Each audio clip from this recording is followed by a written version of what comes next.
conversation waa wada sheekaysi. Conversation waa wada sheekaysi. How are you my friend? Sidee tahay saaxiib? How are you my friend? Sidee tahay saaxiib? B. I am fine. Waan fiicanahay. But laakiin who are you? Adiga yaa tahay. I am fine. Waan fiicanahay. But laakiin who are you? Adiga yaa tahay.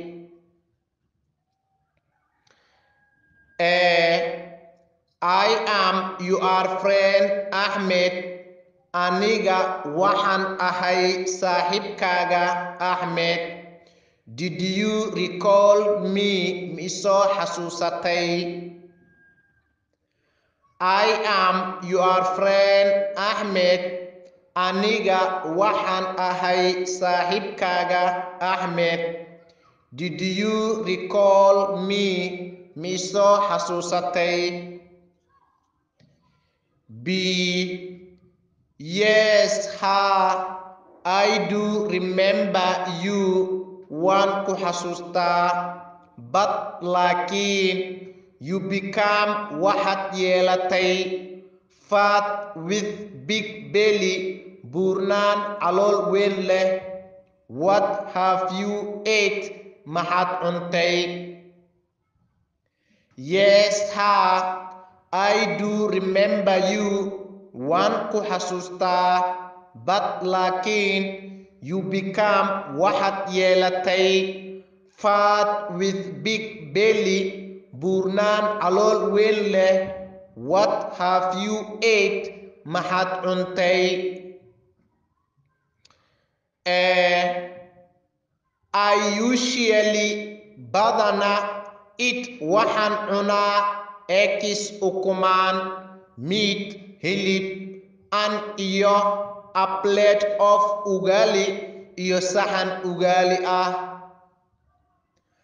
I usually badana eat waxaan cunaa eggs ukumaan, meat hilib, and iyo a plate of ugali iyo saxan ugali ah.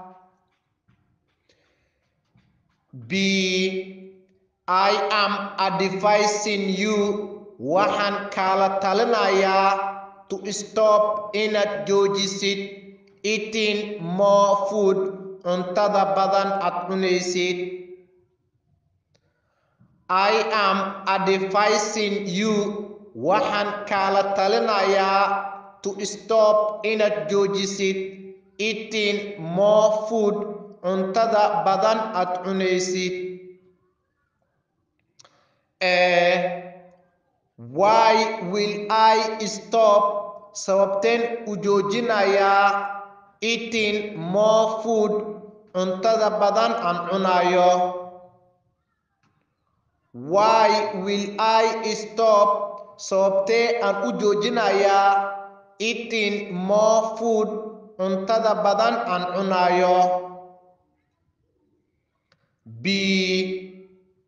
Because sababtoo ah eating more food.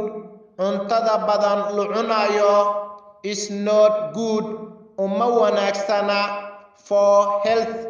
Caafimaadka. Because sababtoo ah eating more food. Cuntada badan la cunayo is not good. Uma wanaagsana for health. Caafimaadka.